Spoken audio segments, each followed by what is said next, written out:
नमस्कार, मैं हूं राजीव ढोंडियाल।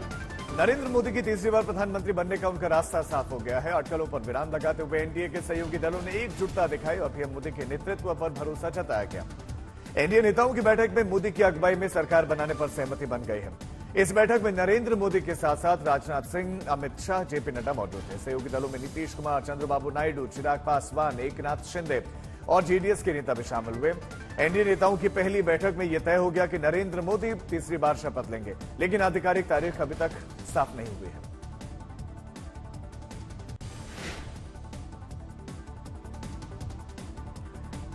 एनडीए नेताओं की बैठक में नरेंद्र मोदी के नाम पर सहमति बनी।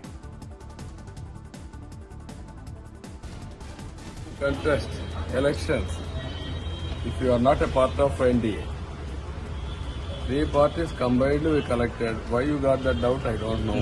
पूरा गठबंधन, पूरा एनडीए एकजुट होकर प्रधानमंत्री जी के नेतृत्व में हम लोग केंद्र में सरकार बनाने जा रहे हैं और 5 साल तक ये सरकार न सिर्फ मजबूती से चलेगी बल्कि देश को वो मजबूती देगी, जिसका जिक्र मेरे प्रधानमंत्री ने किया था कि अभी ये ट्रेलर है, अभी विकास की कई गाथाएं लिखनी बाकी हैं। मोदी जी को पूरी तरह जितनी मेजोरिटी के लिए सांसद लगते हैं, संख्या लगती है, उतनी पूरी हो चुकी है, उससे ज्यादा है और एनडीए की सरकार मोदी जी के नेतृत्व में बनेगी।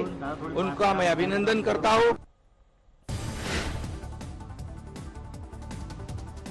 एनडीए नेताओं की बैठक में सर्वसम्मति से नरेंद्र मोदी के नाम पर मुहर लगी, लेकिन अभी कई स्तर पर बातचीत जारी है। सहमति का फॉर्मूला है क्या, किस दल को कौन सा मंत्रालय मिला, इसका खुलासा होना भी बाकी। और सूत्रों की अगर माने तो टीडीपी की ओर से 5 मंत्री पद, लोकसभा अध्यक्ष और एनडीए संयोजक पद की मांग की गई है। जेडीयू सूत्रों की अगर माने तो नीतीश कुमार की तरफ से 3 कैबिनेट मंत्री पद की मांग की गई है। तो एकनाथ शिंदे गुट की तरफ से भी 3 मंत्री पद की चाहत रखी गई।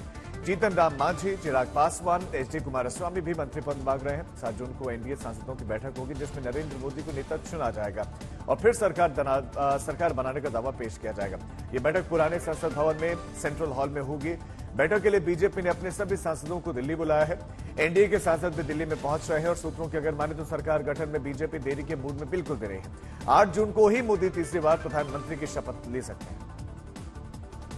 अब इसी को लेकर राष्ट्रपति भवन में तैयारियां भी शुरू हो गई हैं। प्रधानमंत्री मोदी के शपथ ग्रहण समारोह में कई देशों के राष्ट्राध्यक्षों को न्योता भेजा गया है। श्रीलंका के राष्ट्रपति रानिल विक्रमसिंघे, नेपाल के पीएम पुष्प कमल दहल प्रचंड, बांग्लादेश के पीएम शेख हसीना, मॉरिशस के पीएम प्रविंद जगन्नाथ और भूटान नरेश जेके नामग्याल को आमंत्रण भेजा गया है।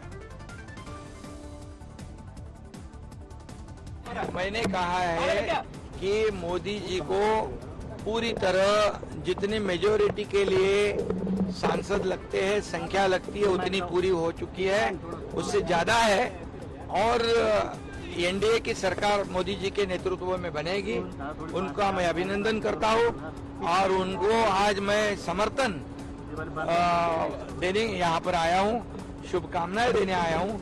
और कहावत है, गिरे तो भी टांग ऊपर वाली, ऐसी बात है। जिनके पास आंकड़े नहीं है, जिनके पास मेजोरिटी नहीं है, वो सरकार बनाने की बात करते हैं। ये तो मुंगेरी लाल के हसीन सपने हैं, ऐसा मैं कहता हूँ। एनडीए की बैठक से पहले भी और बाद में भी सबसे ज्यादा चर्चा नीतीश कुमार और चंद्रबाबू नायडू को लेकर हुई और दोनों ही किंग मेकर माने जा रहे हैं। सोशल मीडिया पर एक वर्ग लगातार ट्रेंड चलाता रहा, नीतीश कुमार पलटेंगे। हालांकि ऐसा हुआ नहीं, लेकिन विमान में जब नीतीश तेजस्वी एक साथ दिखे तो फिर माहौल गर्मा गया। हालांकि नीतीश कुमार ने साफ कर दिया है कि वो एनडीए में है। उधर चंद्रबाबू नायडू ने भी तमाम अफवाहों की हवा निकाल दी, जिसमें उनके पलटी मारने की बात कही जा रही थी। और एनडीए के सहयोगी जयंत चौधरी ने कहा कि नीतीश कुमार कहीं नहीं जा रहे, वो गठबंधन में मजबूती से बने हुए हैं। के सदन में भी तो एक ही उस पर बैठते हैं सब लोग, इनका बातों का कोई अर्थ नहीं होता।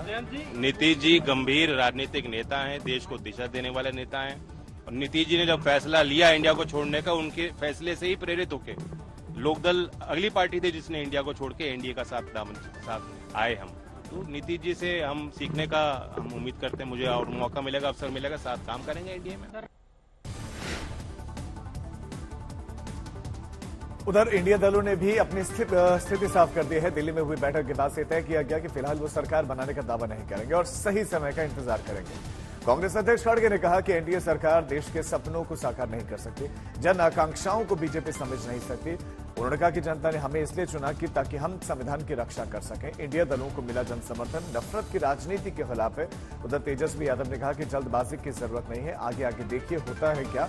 शिवसेना उद्धव गुट की ओर से संजय राउत इस बैठक में शामिल हुए और उन्होंने भी एनडीए का मजाक उड़ाया। The India bloc will continue to fight against the fascist rule of the BJP led by Modi.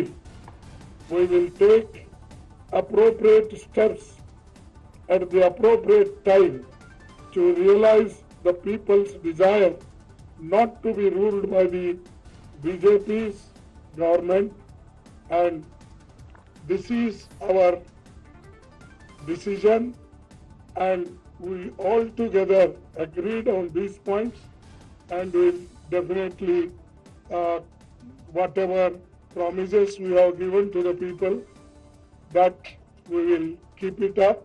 हमने ये तय किया है कि हमको जो मैंडेट मिला है वो मैंडेट इस देश में जो फैसिज्म बढ़ रहा है, तानाशाही, संविधान के खिलाफ जो काम चल रहा है उसके खिलाफ मिला है, जो करने वाले लोग हैं।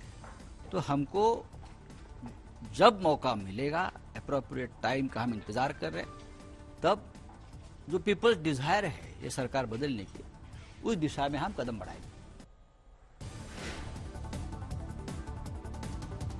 महाराष्ट्र में बीजेपी की करारी हार की जिम्मेदारी देवेंद्र फडणवीस ने लिया। फडणवीस ने कहा कि राज्य में पार्टी का नेता होने के नाते मैं हार का जिम्मेदार हूं, मैं इसकी जिम्मेदारी लेता हूं।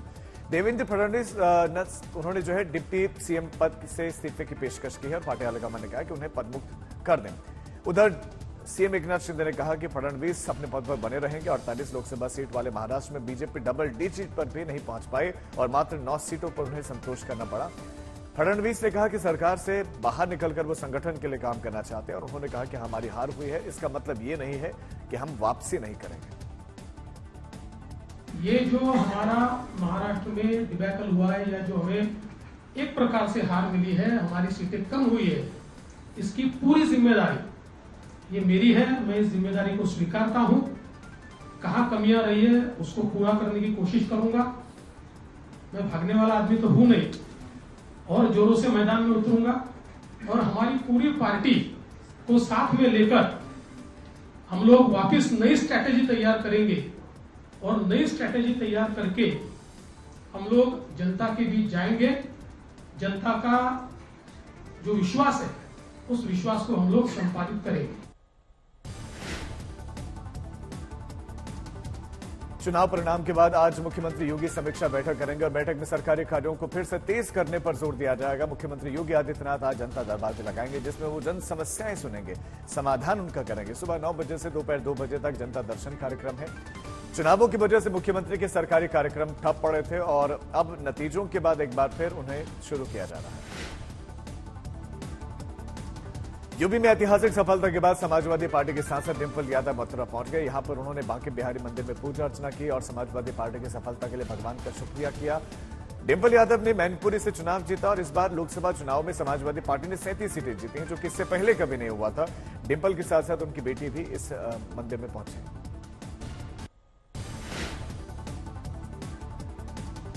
दिल्ली एनसीआर में तेज हवाओं के साथ बारिश हुई और बारिश की वजह से राजधानी और आसपास के इलाकों में अब तापमान थोड़ा सा गिरा है, जिससे लोगों को गर्मी से राहत मिली है। पिछले कुछ दिनों से लगातार उत्तर भारत में हीट वेव चल रही थी, लू चल रही थी, लेकिन प्री मानसून बारिश से थोड़ी सी राहत मिली है। उधर मौसम विभाग का कहना है कि यूपी, राजस्थान में अभी कुछ जगहों पर गर्मी से राहत मिलने की संभावनाएं कम है, उम्मीद कम है। पारा 45 डिग्री के आसपास ही यहां कुछ समय तक बने रहने की उम्मीद है। उज्जैन के महाकाल मंदिर से हैरान कर देने वाली तस्वीर आई है। मंदिर परिसर में लगी हुई वेंटिलेशन विंडो से कुछ श्रद्धालु कूद कर जाते हुए दिखाई दिए। ये श्रद्धालु शॉर्टकट के चक्कर में खिड़की से कूद रहे थे। वीडियो वायरल हुआ तो मंदिर प्रशासन की नींद खुली और खिड़की पर एक जाली लगवा दी गई। उज्जैन महाकाल मंदिर में श्रद्धालुओं की भारी भीड़ होती है, ऐसे में शॉर्टकट के चक्कर में इधर उधर कूदना जानलेवा हो सकता है। इससे मंदिर परिसर की व्यवस्था भी भंग हो सकती है। महाकाल मंदिर में सुरक्षा की जिम्मेदारी निजी एजेंसी के पास है। जिस वक्त ये लोग कूद रहे थे उस वक्त वहां पर सुरक्षा कर्मी दिखे नहीं। चंडीगढ़ में आंधी तूफान की वजह से एक बड़ा हादसा हो गया और मार्केट में लगी हुई भारी भरकम एक होर्डिंग गिर गई, जिसकी चपेट में कई गाड़ियां आई। ये होर्डिंग पार्किंग एरिया के पास में लगी थी। जिस वक्त तूफान आया, लोग पार्किंग में कार पार्क कर रहे थे, कुछ लोग अपनी गाड़ियों में बैठे थे। गनीमत ये रही कि इनमें किसी की मौत नहीं हुई। हादसे में कई गाड़ियों को बड़ा नुकसान पहुंचा है। यूपी के बांदा में दलित युवक की पीट कर हत्या कर दी गई। घटना गिरवा इलाके है। आरोप यह है कि गांव के दबंगों ने युवक से जमरिया खेत में काम करने के लिए कहा और उसने विरोध किया तो आरोपियों ने उसे सड़क पर पटक कर पत्थरों से मार कर हत्या कर दी। घटना के बाद से इलाके में हड़कंप मच गया और परिजनों का रो कर बुरा हाल है। पुलिस ने बताया कि आरोपी नशे में था। घटना के बाद से वो फरार है और जल्द ही गिरफ्तार करके कठोर कार्रवाई की जाएगी।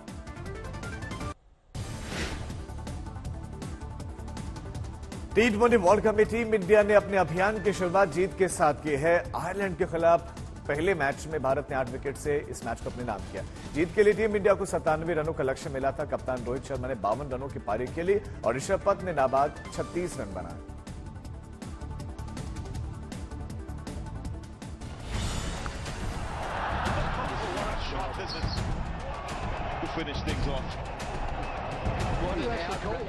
जीत बड़े आराम से।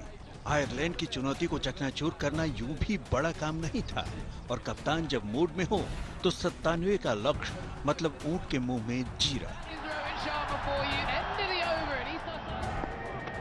हालांकि शुरुआत अच्छी नहीं थी। टीम ने विराट के साथ ओपनिंग का प्रयोग किया। ये प्रयोग औंधे मुंह गिरा। 5 गेंदों पर सिर्फ 1 रन बनाकर आउट हुए विराट। पिच भी थी मुश्किल, लेकिन रोहित धैर्य के साथ अपनी पारी को बढ़ाते रहे। नंबर 3 पर आए ऋषभ पंत ने भी कोई हड़बड़ी नहीं की। पिच के मिजाज को पढ़ने के बाद दोनों सहजता से खेल रहे थे। इसी दौरान रोहित ने अपना अर्धशतक पूरा किया। लगा ये जोड़ी टीम को जिताकर ही लौटेगी, लेकिन जोशुआ लिटिल की गेंद सीधे रोहित के कंधे पर लगी और उन्हें रिटायर्ड हर्ट होकर लौटना पड़ा। सूर्य कुमार फटाफट मैच को खत्म करने के मूड में थे, लेकिन लक्ष्य से 8 रन पहले वो इस तरह आउट हुए। ऋषभ पंत ने इस मस्त मौला शॉट के जरिए टीम को 13वें ओवर की तीसरी गेंद पर जीत दिला दी। भारतीय गेंदबाजों ने बांधा समा। आयरलैंड को 96 रन पर निपटाया।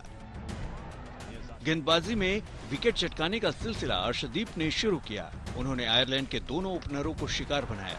इसके बाद तो आयरलैंड के पारी की कहानी तू चल मैं आया की रही। बुमराह ने 3 ओवरों में सिर्फ 6 रन देकर 2 शिकार किए। हार्दिक को सबसे अधिक 3 विकेट मिले। अक्षर पटेल और मोहम्मद सिराज ने 1-1 विकेट बांटे। सही मायनों में ये जीत गेंदबाजों के नाम रही आज तक।